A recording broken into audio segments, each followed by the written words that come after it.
Yep, just gonna give about 2 minutes for everybody to get in before we start.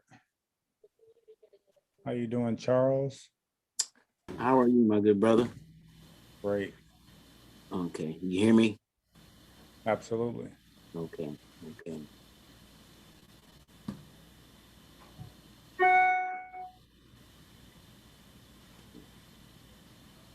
Susan, Hi, Charles. how are you? Good. Good to see your face. What a day yesterday, eh? Oh yeah, oh yeah. Yeah, I've already got my letter to Mr. Coakley already written. Uh, because I want to know what our law enforcement, what their thoughts are regarding that and what changes they plan to make. Because we got a lot of work to do still. I mean, that was the first time, well, that I know, at least since 2005. There's been like thousands of lives taken just like that, and never once um, has there been a conviction. So, and probably the first time, the reason why that was in this particular case is because for once, other officers came forward and just told the truth and said it was wrong, condemned it, and said it was wrong. So that's definitely very different about this particular instance than in the past. So um, Okay.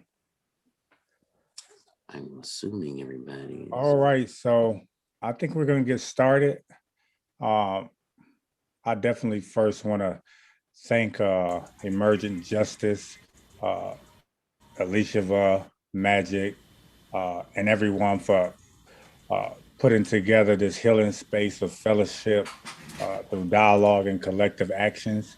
Uh, just as a real appropriate reminder, this is a space that has been intentionally created to uplift and empower the voices of Black and Brown individuals that have been historically victimized by mechanics of racism and oppression. So, this space, although welcome to all, we ask our allies take an active listening position and just step back to hear and take notes on action items that are present tonight. Uh, with that being said, we're going to get into a check in question. Uh, but maybe even before that, I'll ask Alicia. Is Alicia on right now? Is she in here? Yes. I'm going to ask Alicia, please, to put in our norms. We have norms that we put together when we have these types of powerful, intentional meetings. Some of my personal favorite are to definitely let everybody know that we always practice confidentiality, uh, to take space, make space, and hold space, uh, to practice mindful listening, and try to be present as fully as possible at all times. There are more, but for the sake of time, we'll just ask Alicia to put that in the chat, and everybody can read that as we go along. Uh, we're going to start with a check-in question. Um, and as part of the check-in question, uh, I'll just ask that everybody quickly say their name and pronoun and one word to describe how you felt after you heard the guilty verdict in the Chauvin trial. So, Tandy, if you won't mind, or also if you want to um, say something during this, if you have input, if you want to have your voice be heard, which we encourage everyone to do, please just put up a raised hand or put the word pass in the chat, and Tandy will call us out by threes. And we'll go in the order in which she called. So I'll just start the check-in question, and I'll just go down the list as I see it. And participants uh, of Magic, being next, OT, and A. Anderson. So my name is T Mac. I go by the pronouns he, him, his. And my one word to describe how I felt after I heard the verdict of the Chauvin trial would be thankful. I'm Magic D. I go by she, her, they, and my word is hopeful. I'm double A, Angela Anderson. She, her, hers, and I was exhausted and thankful. That's 2 words, I'm sorry. My name is O.T. Gore. I go by him, and what I felt about the verdict was just grateful. Then we have, thank you everybody for that. Then we have Adam, Asia, and Charles up next, followed by Elishava, Erwin, and Gwendolyn.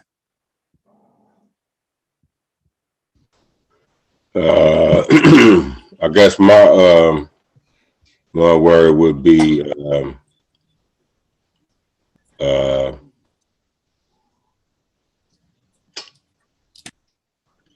I can't even think of a word. Speechless.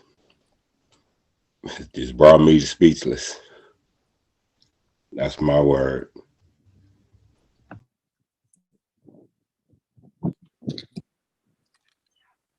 Okay, Asia and Charles. Hi, I'm Asia. I go by her, and my word would be grateful.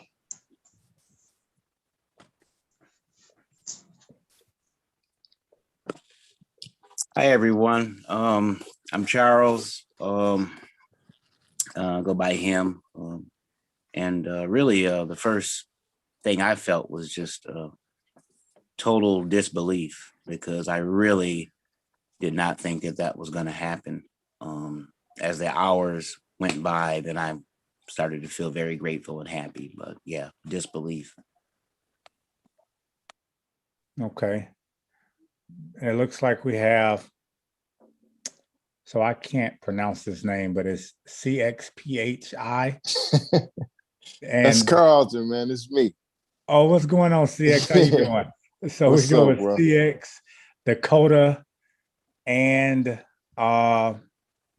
who's next? Did we get Aaron in? I think I was in the next group. Oh, okay. And Elishava. Go ahead, CX. CX, Elishava, and Dakota. The names keep flipping around on me, y'all. Sorry about that. Okay, what now? Now put me up to speed. I'm just tapping in. So what have I missed? What I need to catch up on?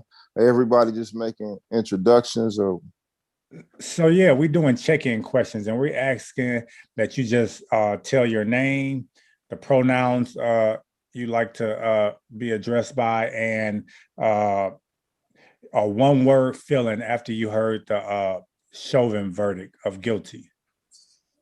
ugh. My name is Carlton Phillips. I would say that I don't know. I just felt I had mixed emotions, you know, because I mean, you feel, justice has been served, but we shouldn't have things like this happening at all, So I mean, and just as we speak, it's another, police brutality case is going on. The girl got killed, so it's like it's bittersweet, mixed emotions. That's where I'm at with it. Bittersweet, one-word feeling. That's good. Bittersweet. So was it Elishava then Dakota? Yes, hi everyone. My name is Alicia Johnson. My pronouns are she and her, she, her, and queen. And my one word was relief.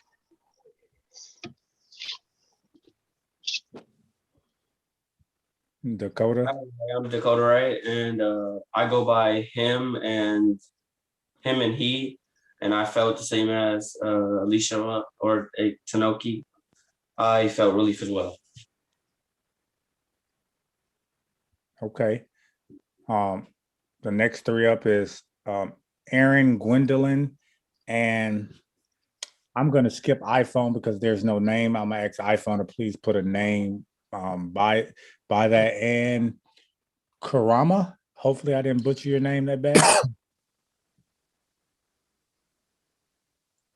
Hi, I'm Erin.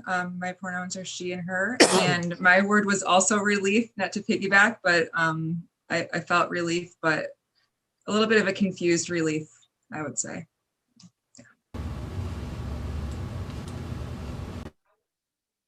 Hello, this is Gwendolyn Hooker. She, her, hers are my pronouns. And I would say I was in shock. I was in shock.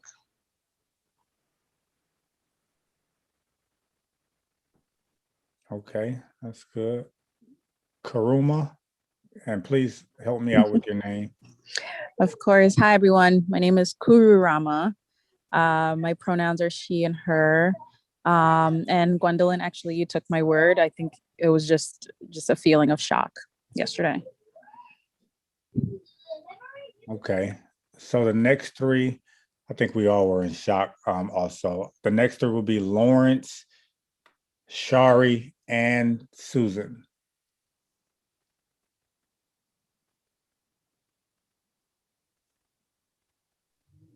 Hello. Can everybody hear me? Well, Absolutely. okay.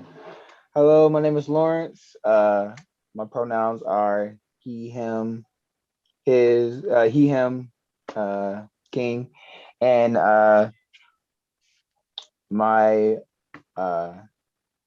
what did I feel? I felt tired. I felt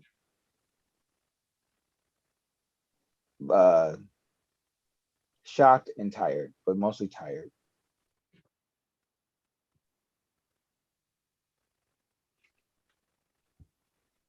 Hi, I'm Susan. My pronouns are she and her, and I also felt relief.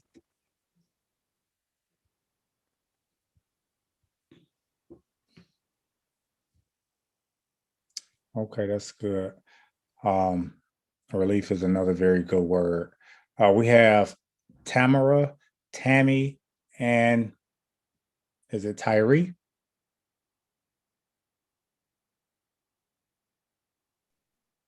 Hi, this is Tamara. I go by TC. And I would say I felt. I'm sorry, you got muted right there at the end. What was your feeling word? I'm sorry. I felt that it was accountability.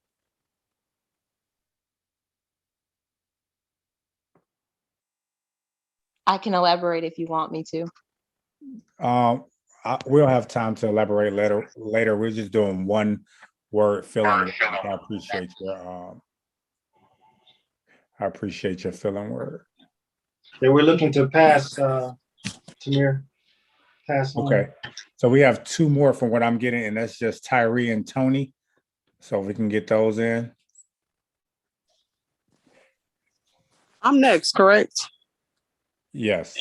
Okay. Good evening. My name's Tammy Ray. I use she, her pronouns. I would say that I also felt accountability and relief.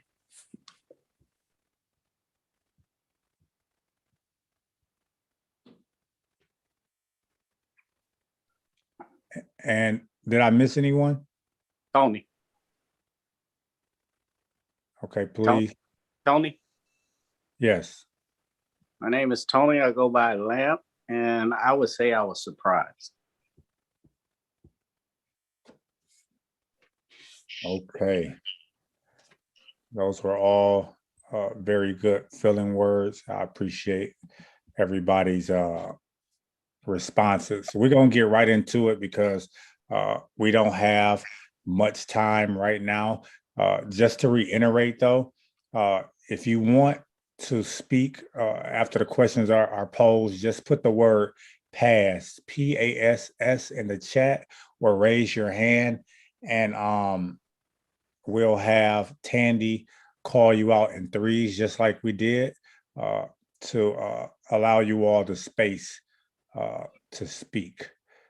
So the first question tonight will be, do you feel policing is an issue in your community? Do you feel policing is an issue in your community?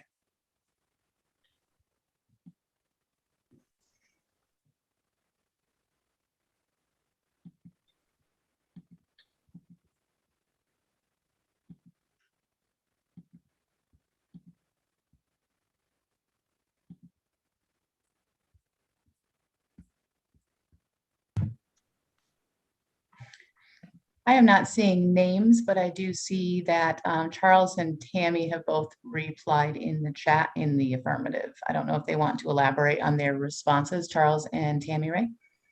I see Tony with a hand up also.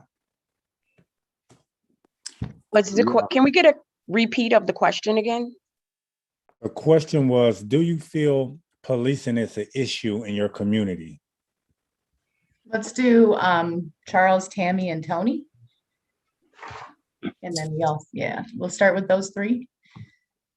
In answer to that question, I very much feel that it's an issue in the community, and I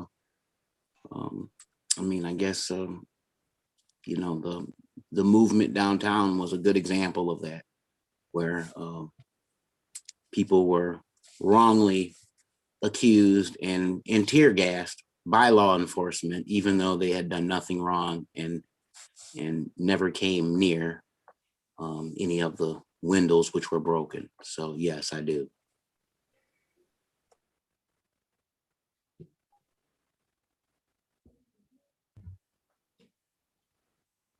Tammy?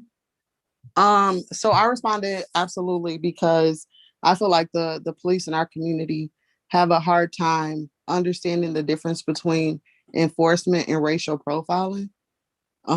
So yes. I think we have Tony up next. Yeah, I think there's always going to be an issue when you got a law enforcement department that always treat individuals as criminals first and not individuals. So whenever they approach a person, they treat them as guilty as they see them in the street.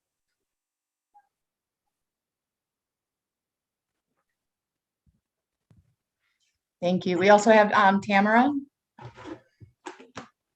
Yes, so actually Tammy Ray touched on a piece of it, and I was just going to add to what she said. I definitely think that there is a policing problem, while I think that there's also a lack of cultural competence within our agency. And I think that goes along with the difference between enforcement and racial profiling.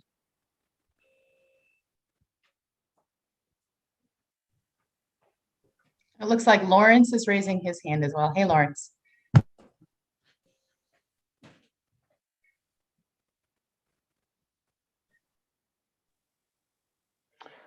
I don't know where everybody is from, but from in Kalamazoo, there was a study that was shown that police, and I think it was around 2012, 2013, that the police department, to answer the question, yes, but we have proof. The police department did a study that showed that a lot of their arrests and that happened in the city was mostly happening in the more poor, less affluent parts of the city, which just so happened to be where a lot of the minorities of the city stayed. More brown and black people were being arrested for vagrancy crimes, just standing violations, basically, and other things of that nature. Things that in other parts of the city would not be a problem. when more Black people were also being pulled over for traffic violations that you wouldn't see in other parts of the community. So it's not that policing is a problem. They know it's an issue. They did studies about it, and they still haven't changed it. So yeah.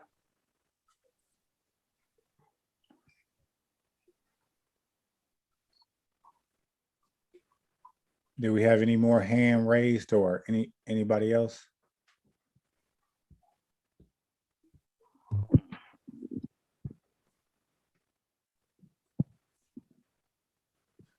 Do we feel policing is a problem in our community?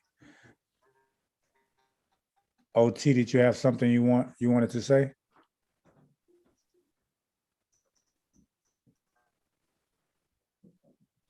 Okay.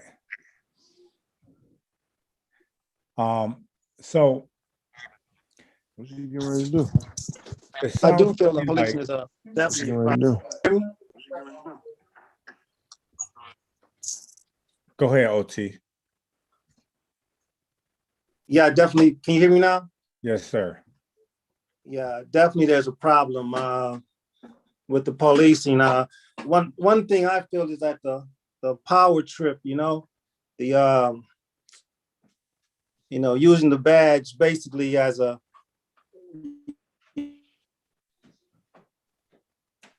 You breaking up, OT.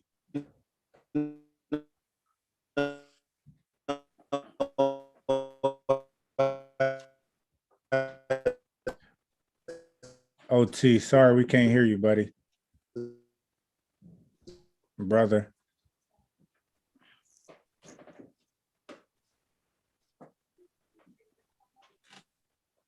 So when you get your microphone back together, we'll allow you to get back in, but we still can't hear you as of now.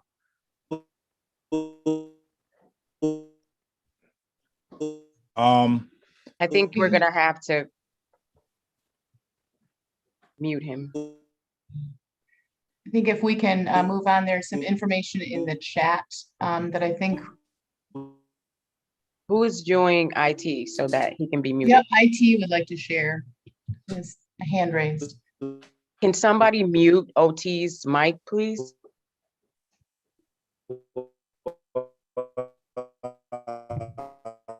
Yeah, it's not I'm wanting not to able mute. to do it. It's not letting me.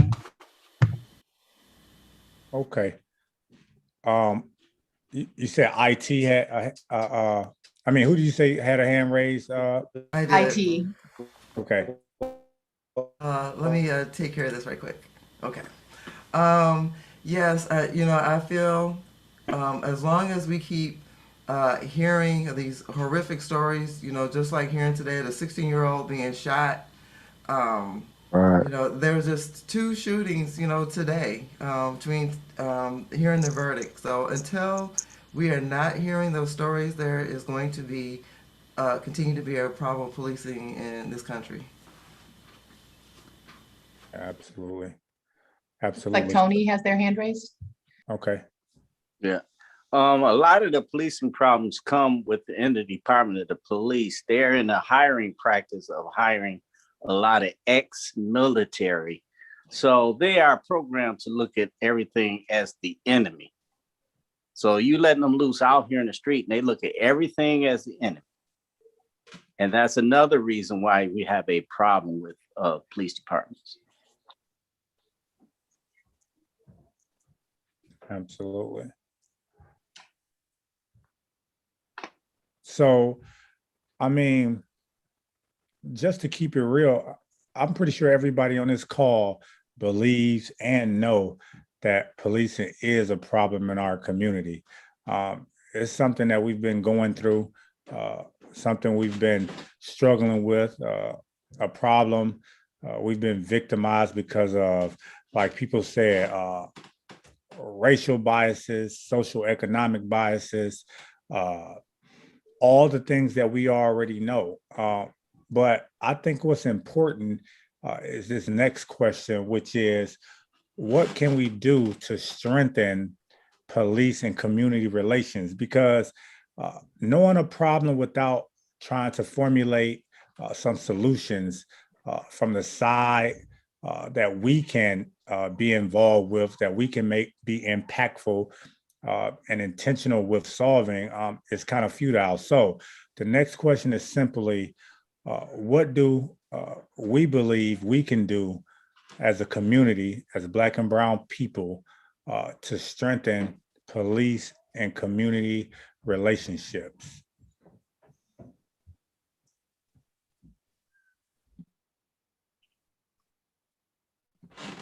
And just to be mindful of time, remember to keep your comments to about a minute, and just put pass in the chat if you want to be heard, or raise your hand.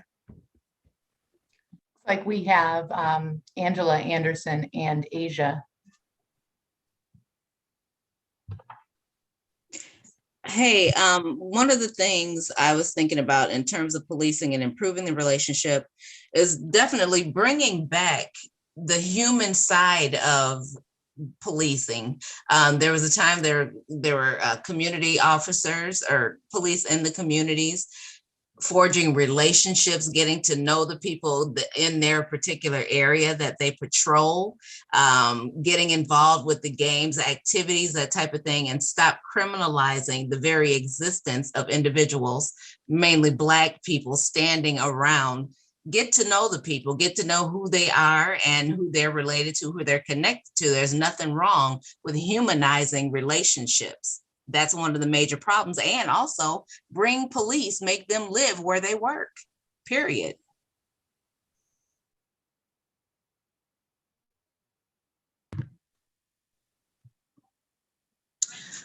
I think that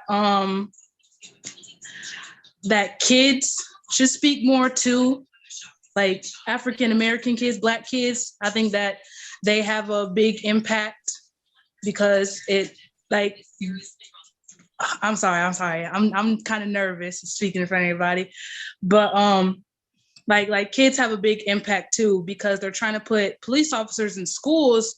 So like if the kids get out and they speak more, then I think that would have a really big impact too.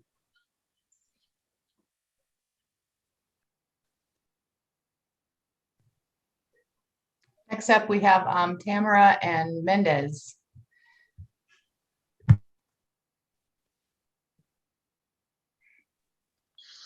I definitely think the community policing is something that needs to come back. But I think that a lot of times I do think the youth is the forgotten population. I lost my train of thought. I'm sorry. Give me 1 second. Come back to me, please. No problem. We will. No problem. I think I think it's important that we mandate that police spend time in the community, whether it's in putting in specific community service, engaging with the population that they police over. I think that's very important. I think that'll nip a lot of the issues we have now.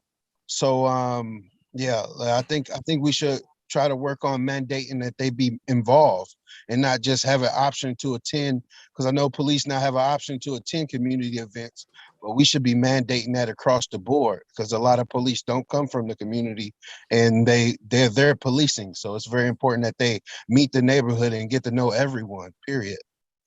That's all.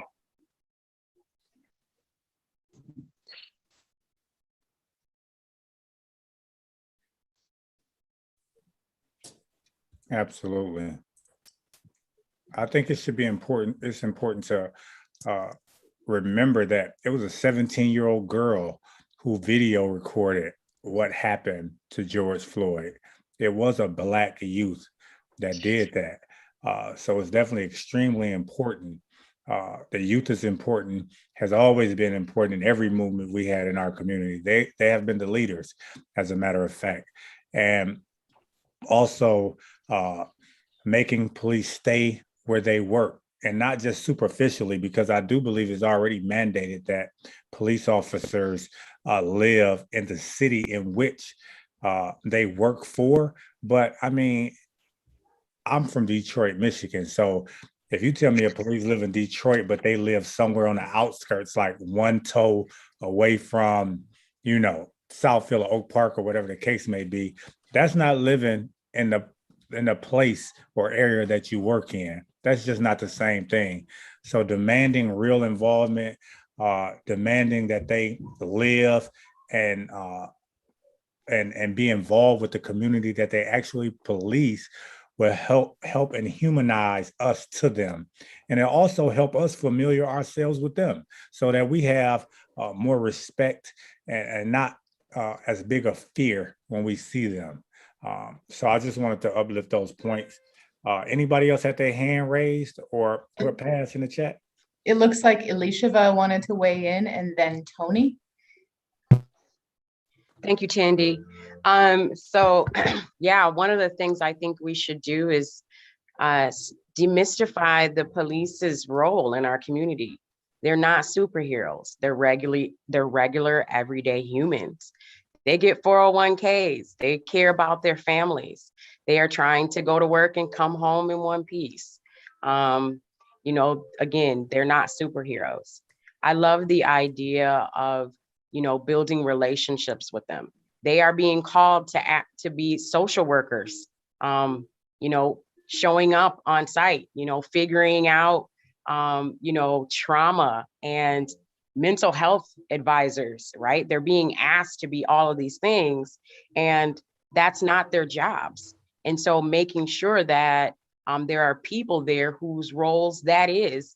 And if we are going to be asking the police to be this in our communities, well, then they need to be trained to do those things. So just making sure and being mindful that, again, we know and have relationships with police, and we know their jobs, and they know their jobs. And if they know us, I think it's harder for them to kill us.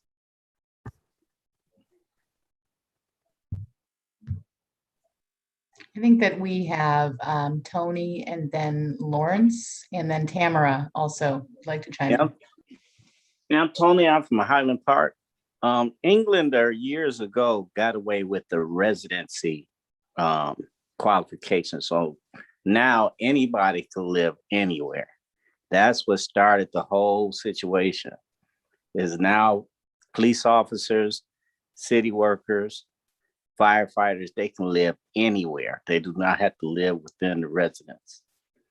And I think that community policing should come back as far as requiring them to ride a bike or get out the car and go to these picnics at these parks and talk to those folks would do a lot for the community. Just don't show up when there's a problem. Don't show up when it's time for you to fight and draw your gun. And that's one of the biggest problems.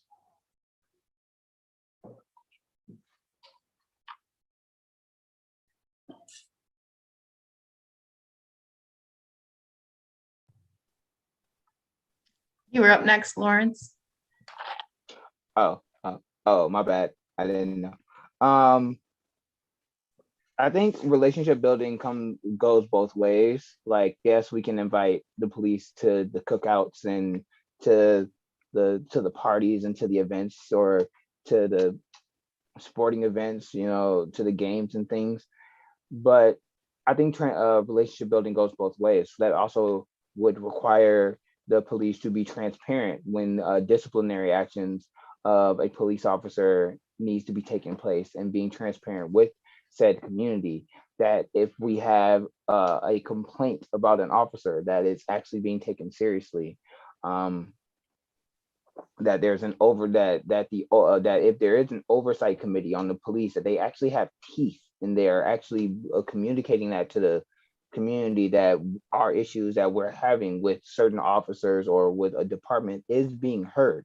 I think the relationship building shouldn't just be on our side when they're the ones who have power.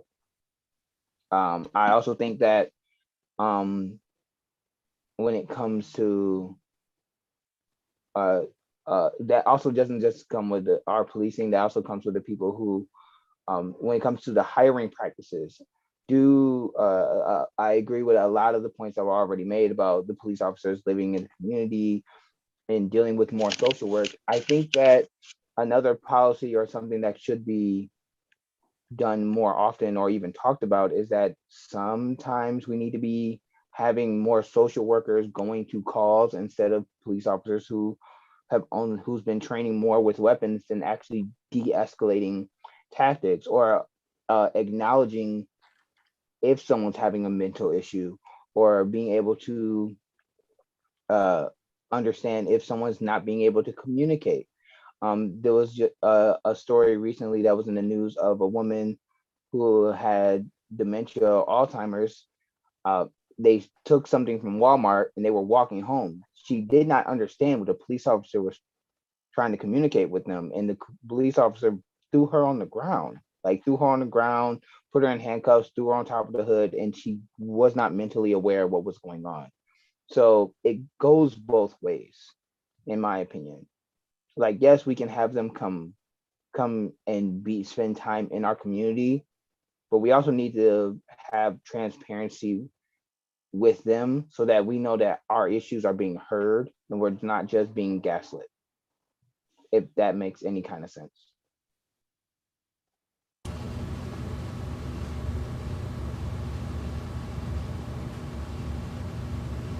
So up next we have, and I'm going to apologize, Tamara. Is it Tamara or Tamara? These folks, It's okay. It's actually Tamara, but I go by TC, Tamara. so TC is perfectly fine. And I apologize for losing my train of thought the first time around, but I definitely think that the community policing is something that needs to come back. I'm very, very youth focused and youth driven. However, I do think when it comes to building those relationships and bridging those gaps, I think that it also comes from the standpoint of where our monies are being allocated. I unfortunately am in the process of getting licensed myself as a clinical mental health therapist. And, we talk about police officers wearing so many hats that we have to remember that um, our community they don't have the money in the budget for us to be those services anymore, so they put that weight on them. So I think that that's where bridging those gaps and coming back to those relationship building is them speaking up, saying, hey, we can't be transparent and have this, and we need to budget our money a little better. We need to be able to create those positions and those roles better for social workers and clinical mental health therapists to come back in and play those parts. Again, they're not trained in mental health. I have a past law enforcement career myself, and I do not remember getting any mental health training on how to deal with mental health individuals. So I think that there's a lot of variables and a lot of aspects that play a role into these relationships and bridging those gaps. And I think that, again, we're talking about a youth focused mindset because we're the ones that's spelling them. And I think that's where my mindset starts with that. But thank you.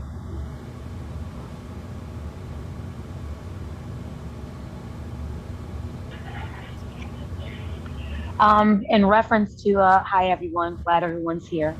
In reference to what we're saying in regards to, can everyone hear me? Because I have on headphones, I don't know. Yes, okay.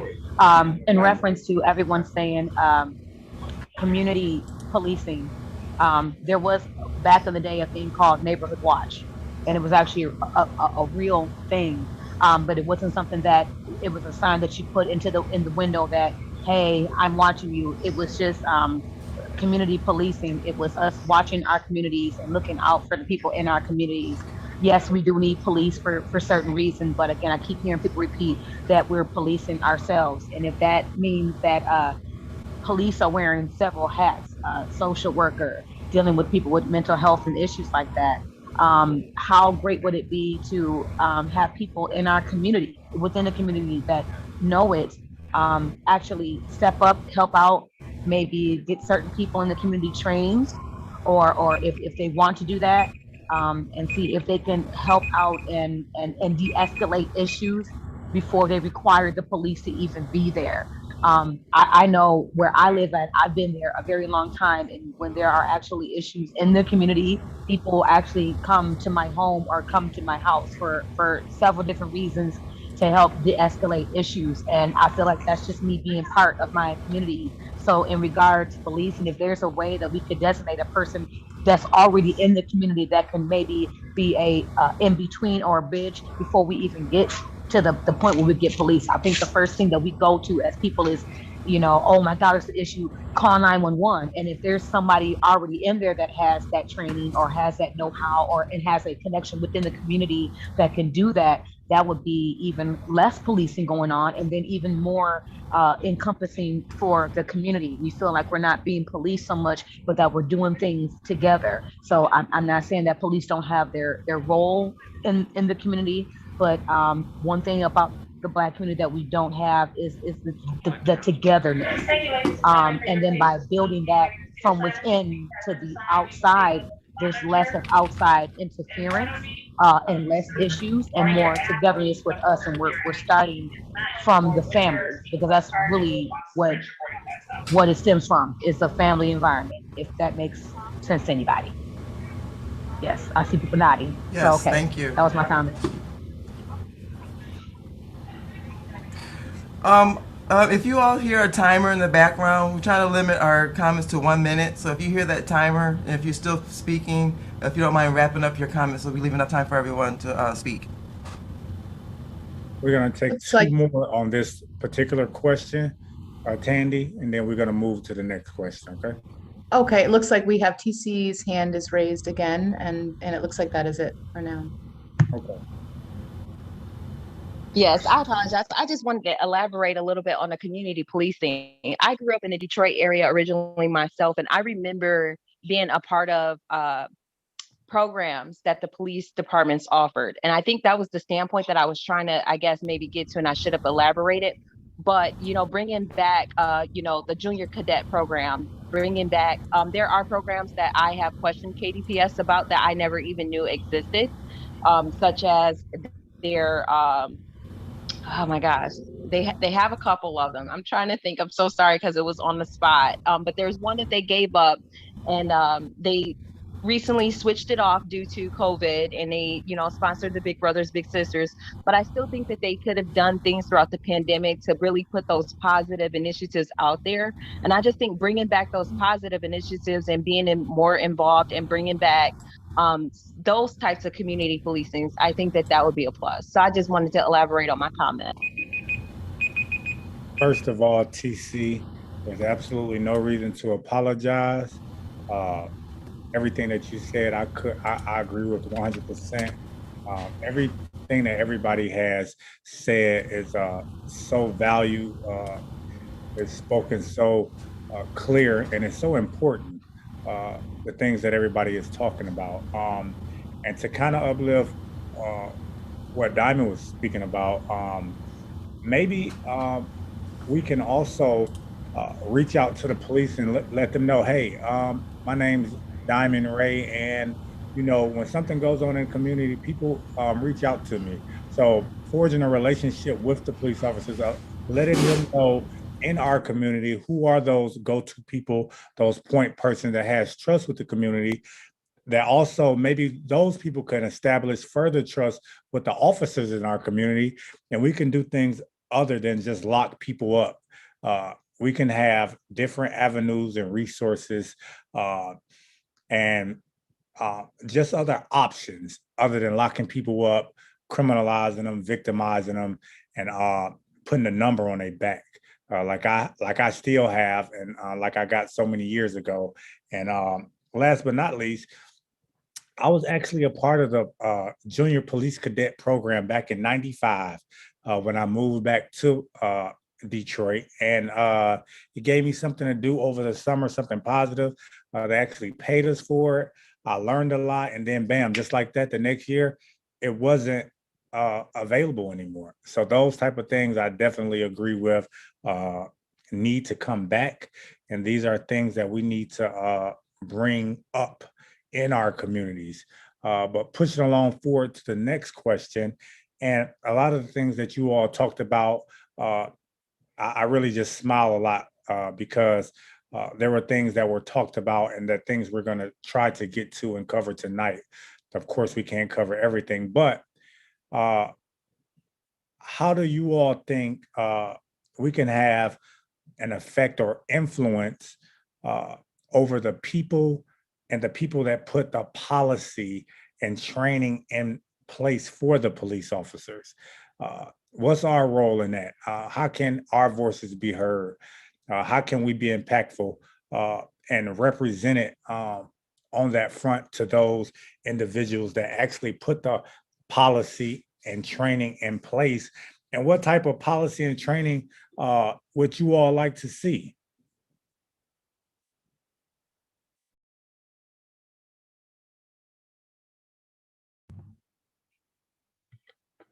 I will type the question in the chat. For now, it looks like we have Adam raising his hand. And Hi, everybody. I think that I know one of the ways that I got involved with some of the community things that the police was through. I was a part of an advisory council for one of the rec centers in Detroit, and after a while, it was like a big publicity thing. They had built a new center, so it was a lot of people on the advisory council. And then it got to the point where it was just me and 5 older women. So they appointed me the president. And one of the things that our advisory council did was attend the monthly precinct meetings. And it got to the point that we were coming so much that they established contact with us. So I think if we go in not with the attitude of their police, but with the attitude of trying to have some type of unbiased communication between each other, I think it could. I think it could happen. It's just gonna take a while, but and then once we get into the precincts and the police stations, and then we become a part of their process, we can ask, how do we get into this? I mean, I know everybody can probably just Google it, and we probably can get how to get into the processes of who makes the policies for the police officers and things of that nature. But I believe if we go through the way that stumbled into my lap per se, because I didn't I wasn't really trying to be a part of the advisory council. It was just that's where I was coaching football and being outside of the rec. That was my time. Okay, my bad. Yes, sir. Yep. Thank you. That's my time. Okay. Tamir, would you mind repeating the question one more time so I can just make sure it's recorded properly in the chat? Sure, no problem. The question was, how or in what ways can we affect or influence policy and training when it comes to policing? How can we make our voices heard? How can we make sure that the community has an impact on what training and policy looks like?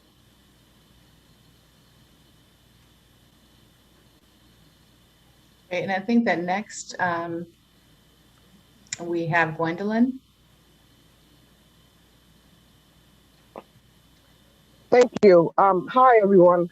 So real quick, I just want to state that this is probably one of the single most proactive, important things that we can do is to influence the decision makers is by casting your vote, making educated and informed decisions about the people that you send to represent you. In this case, we're talking about the City of Kalamazoo Commission. The city manager is the chief of police's direct supervisor, which means that the city of the city commission is the city managers, direct supervisors, and we elect the city commission.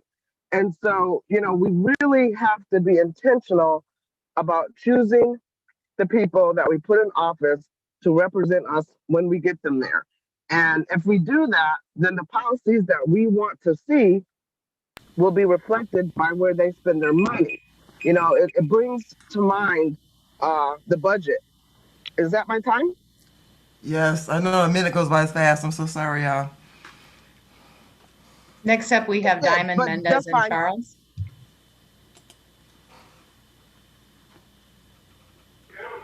I'm almost scared to talk. uh, no, I'm long-winded.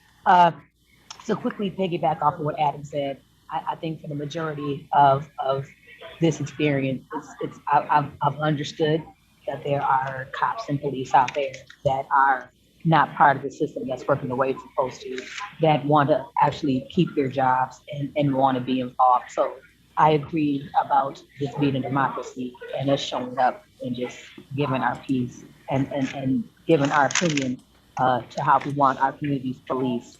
At the end of the day, not everybody is a bad apple, no matter how rotten it truly is. And the same way as we're here moving forward to make change, it takes a few good cops. It takes a few good people to really put their neck out there on the line to get things moving. And I think that if we just approach it like it's a democracy, we have a say in how we want to be policed in our communities. There will be people that want to reach out. I think that after this space and how it is, that people want to be better about it and they want to keep their jobs and police correctly. So we should just back them up in doing that. Thank you. I'm told that we have time for two more, and I know that TC and Tony were both waiting.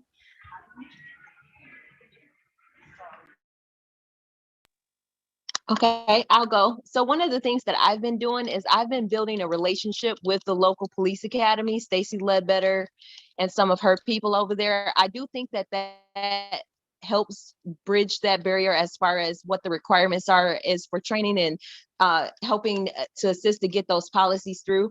I have also built a relationship with our local state officials that are in charge of our MCOs, which is the certifiable test that is required for a police officer to legally become a police officer. And so those are some of the things that I've been doing. I do think that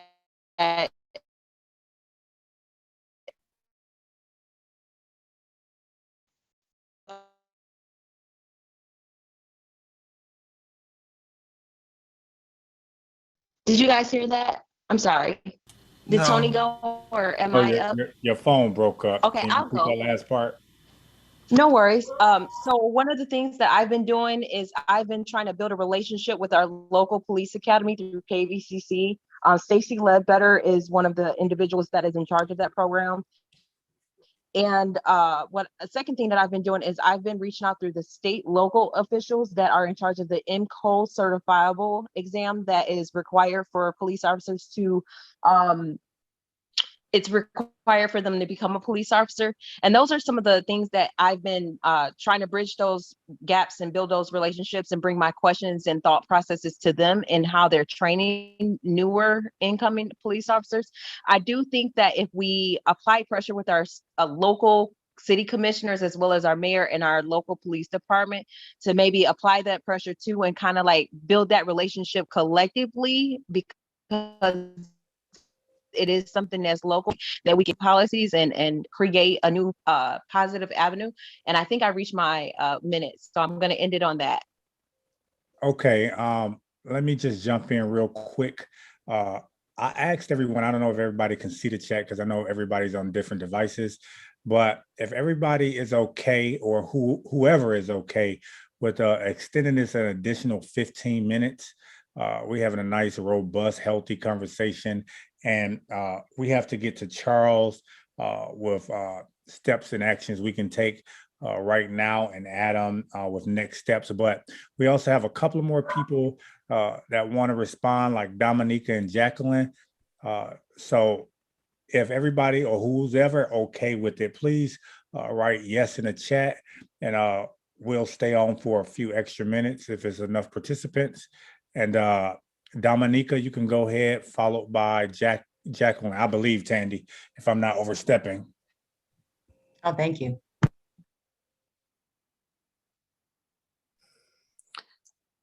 Am I going first?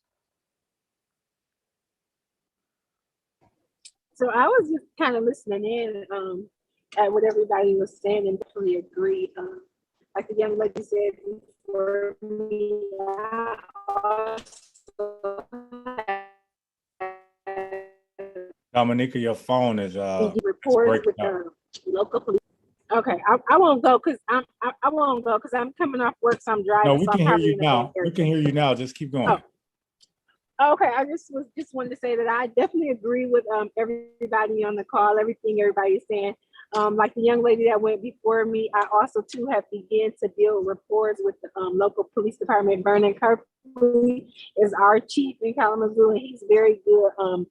It's a couple other Officer Jackson and stuff like that, and I just believe that rebuilding those relationships with our community, and I mean bridging the relationships with our community and our police department is very important. So I just want to say I agree with everybody with everything everybody's saying on the call.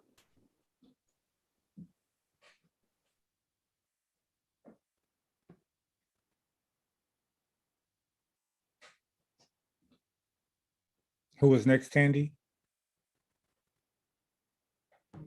I believe Jackie was waiting.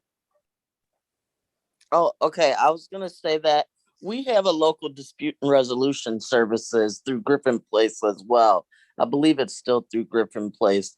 There's also something called community circles, where community circles handle some of the disputes within the community. So the police don't have to constantly be the maker of change in our communities. And we should probably look at how we can implement some of those circles within our community, and have people in every one of our neighborhoods have a circle committee that can handle some of those disputes. It's an Aboriginal practice too. It's a tribal practice that was created in Australia. So that's something they use so they don't have to have the police everything. That's great.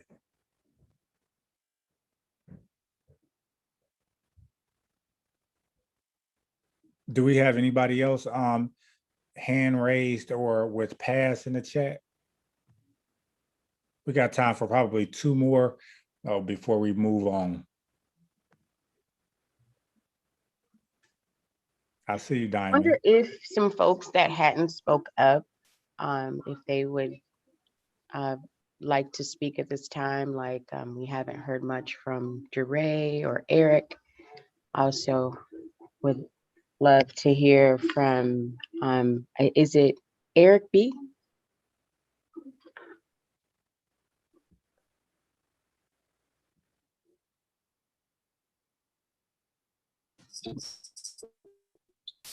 I'm not sure if you're referencing me, Eric Cunningham.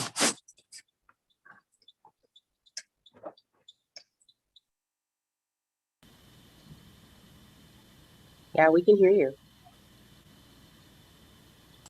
Okay, I didn't know if that was a reference to for me to speak or ask for me to speak. So yeah, my apologies. I'm actually in motion moving a refrigerator to my home. So I caught the tail end of a lot of the conversation. What I will add in is just kind of some of the things that I'm working on, things that I'm very intentional on. One is educating our community. There has to be a consistent drive for all of the work that I do, and just in general, because the more we understand how the processes and policies and procedures work, the better impact that we can create long term. I say all that to say, I know that it was mentioned earlier, oftentimes I get frustrated because people apply pressure on the mayor. The mayor is one vote. You need to apply pressure on the city commission, and the entire city commission is responsible for Kalamazoo public safety. Unfortunately, or the way that we're set up as of right now, the city commission kind of oversees the macro of everything. So did we provide a good product from January to December. When we look at the intricacies of these one-off situations, officer did this, yada, yada, yada. We have a body that oversees that.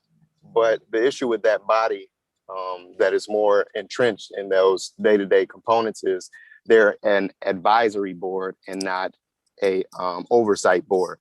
So that is one thing that I am being very intentional on changing, creating, figuring out what we can do to better equip that board or a different board to oversee the outcomes of our KDPS, because we do need, a body that is more entrenched in those day-to-day. So that's that. Also, let's be very straightforward in understanding that there are four other municipal public safeties that are in our vicinity that often, what we do reflects on them and what they do reflects on us. Give me one more second and I'll clear everything up. So with that being said, be intentional there. What I also want to add in is we not only have to look at public safety, but we also have to look at Jeff Gettings' office. We also have to look at Clyde's office, because these individuals are over prosecuting. And one of the things that I've been very intentional on is we're decriminalizing a lot of our misdemeanors down to civil infractions. And that's been a process that's been ongoing for about 5 years, something that I was able to advocate for back in 2015. So, there's just a lot of different moving parts and components, but irregardless of your understanding, the important part is to understand who's overseeing everything. And that's where you apply pressure. And too often people look at the mayor and they need to look at all 7 individuals, myself included. And so that's my 2 cents. I appreciate you guys giving me an opportunity to speak. And if you got any questions, I'm definitely open to answering what I can. And if I don't know the answer, I'll get it to you as soon as possible. Thank you. If we have, I'm hoping that we have time. We have Jeray up next and then Eddie, who've been waiting. Sure. Let's go, Jeray, and followed by Eddie. We'd be more than welcome to hear what you have to add to the conversation. Peace, folks. Yeah, thank you for putting this together. I think this is a big piece of the puzzle, right? Having more intercommunal dialogue and education, like City Commissioner had mentioned, Cunningham, really in terms of being able to engage with our community and get them to understand how policies and laws are put into place, so that way they have a more engaging process with voting, because it's easy to be like, go out and vote, right? But if we don't understand the dynamics of who we voting for, our trust isn't earned easy in the Black community. And so I think really being able to bridge that information to the communities, and also have Cunningham said, just more like restorative justice practices in places. So that way we can start that healing work within our community, right? Because it's hard to know what justice looks like for us as a collective if we're not mimicking that right within our community and in the ways that we show up and turn up for each other. So with that in mind, that's kind of where I'm at. I think we definitely need some building blocks in the community, in Black community, so that way we have a more collective consciousness around reasoning for who it is that we put up in public office.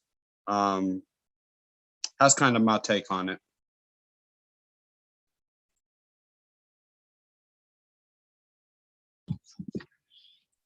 Okay. I'm gonna jump in. This is Eddie. Can you hear me? Absolutely. Okay. So yeah, I just got on the call here about 15, 20 minutes ago, so I probably missed most of it. But I will say, as a business owner in the community for the past 2 decades, I've seen the police force of Kalamazoo change, especially when I was coming through my 20s, back when Dan Weston was in office. to the last lady we had in office, to Vernon Coakley. I feel like the police force is getting better. And I'm mad I missed most of the conversation. I was kind of busy earlier, but comparing to other cities, what we've been watching nationwide with these murders at the hands of police officers, I appreciate KPS for not taking it that far. We haven't had to deal with that around here, but seeing these different faces come through, like Vernon Coakley and Stacey Ledbetter and her husband and people like that, we need more brothers and sisters on the force. I feel like nationwide, I think, it would help if Black officers was policing Black communities, if the Hispanic officers was policing Hispanic communities, because I don't know if you guys all was aware yesterday with the young lady in Ohio, Columbus, Ohio, but just the reaction of that cop to get out of the car and react so fast. It's like with dealing with people that you can relate to is different. That could have been handled a totally different, like that situation could have been handled totally different. So for Kalamazoo, that'd be a great thing for us if we can get more brothers and sisters on the force and Hispanics. But like I said, I've Okay. seen it. Sorry, Go ahead. brother, not to interrupt, but in sake of time, we're going to push forward. We really appreciate you attending. We appreciate what you had to offer, and I agree with a lot of the things that you said. At the end of the day, to be able to influence policy and training, like Eric and so many of you brought up, we just need to be educated and informed on who to target, who to go after, who to put our energy behind, who to try to hold accountable. And it starts with doing things like that, signing up, registering, being able to vote, right? Because that's where the power is at. At this particular point in time, I'm going to turn it over to Charles. Charles has some right now actions and suggestions of things that we can take, or actions that we can take right now to kind of further and be impactful at this very moment. And Charles, just take it away with your right now actions and suggestions that you have. Okay, thank you. As many of you probably already know, the police, law enforcement, and Department of Corrections both fall underneath a branch of government known as the executive branch. Generally speaking, to effectuate change on a branch of government, it generally takes another branch of government. And fortunately enough, in Michigan, we are an initiative state. That means you or I or all of us, we can literally write down what we think should be an existing law, and we could get the necessary signatures. As long as we meet that threshold, that can be submitted to the legislature and it can be put on the ballot. I know we all want the world to be a certain way. Unfortunately, there are many, they're literally Nazis wearing badges right now. They're probably not likely to change anytime soon. So we need lawmakers to make laws that literally hold their feet to the fire. In the immediate, like was mentioned before, I encourage all of you to get to know your police chief. I know him personally, I communicate with him, and I encourage you all to do so too, especially as it relates to how the police department plans to move forward as a result of this Chauvin verdict.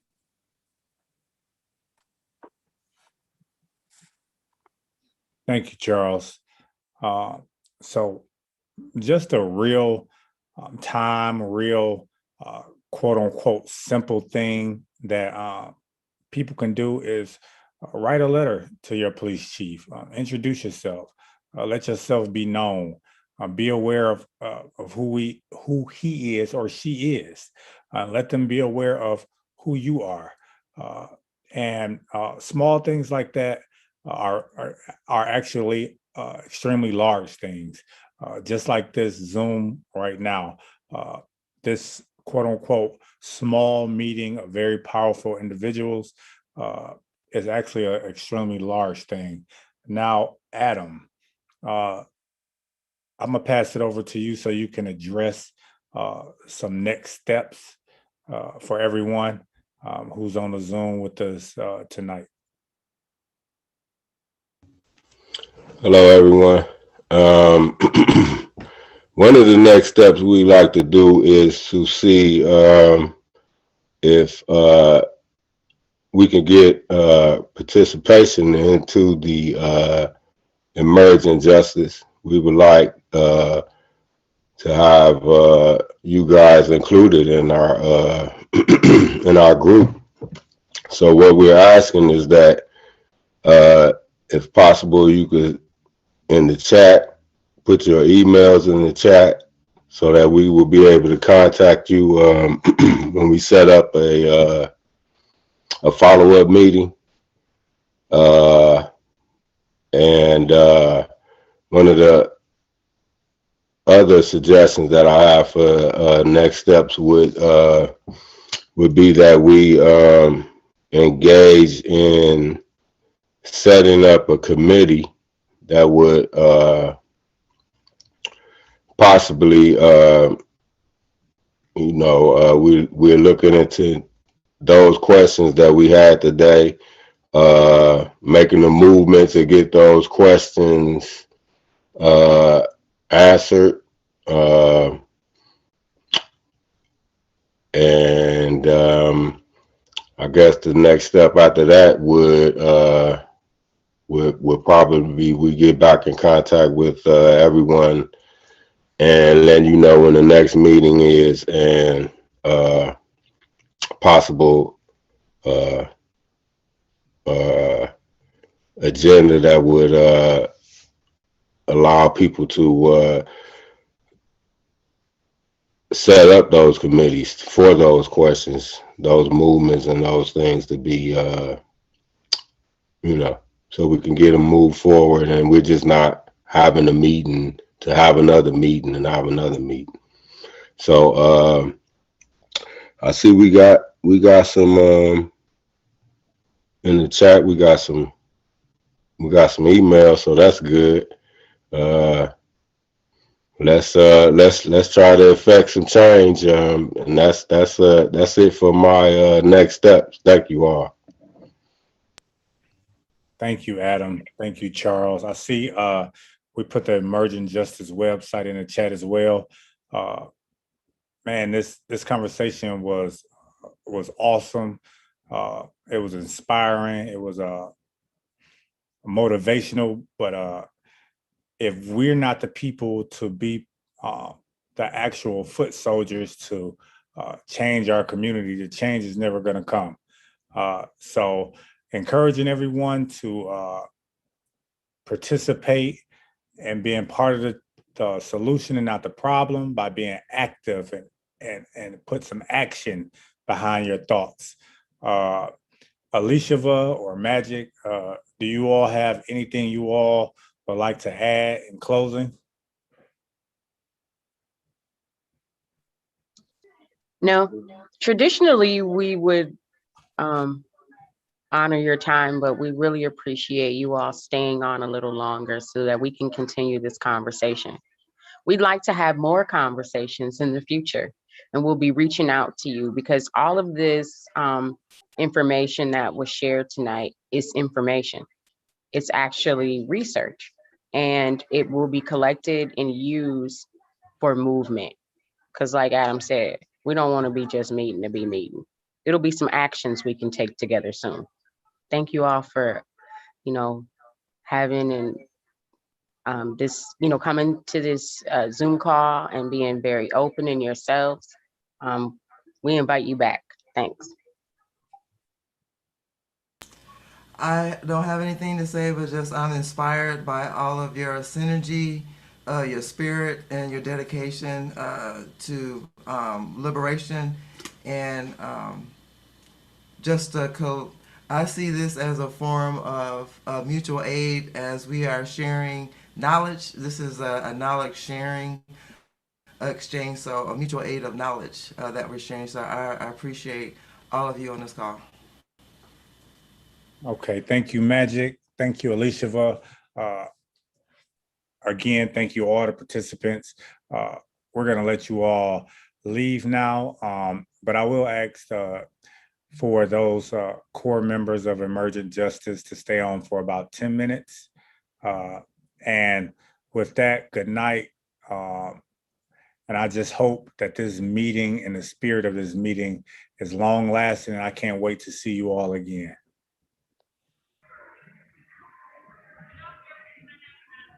I don't know if anybody said this, but I'm just happy the verdict wasn't what I joined the call late. So I just want to say, yeah, I'm at the airport, but yeah, we did that. We did that. Yeah. Can I say I'm something? crazy, y'all. I'm gonna get off. Please do, Asia, and then Tony, I think, wanted to just real quick chime in before we're done. Okay. I know everybody gotta leave, but I just wanted to say that I really appreciate being here because I know a lot of kids don't have this opportunity. So I just want to say thank you all, and I'm really grateful to be here. Thank you, Asia. Thank you, Asia. Tony. Yeah, I just want to say thank you for allowing me to come in. And I was thinking for whatever corner of the state that you're in, our local politicians have the ability to change our life immediately.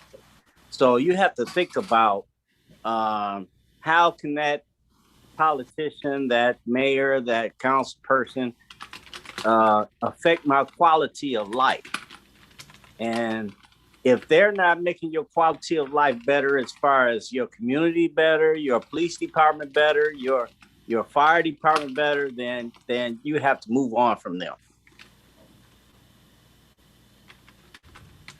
Thank you, Well Tony. said. Well said. And with that, I wish you all good night. Good night. Good night, y'all. Be safe. Good night. Thank you.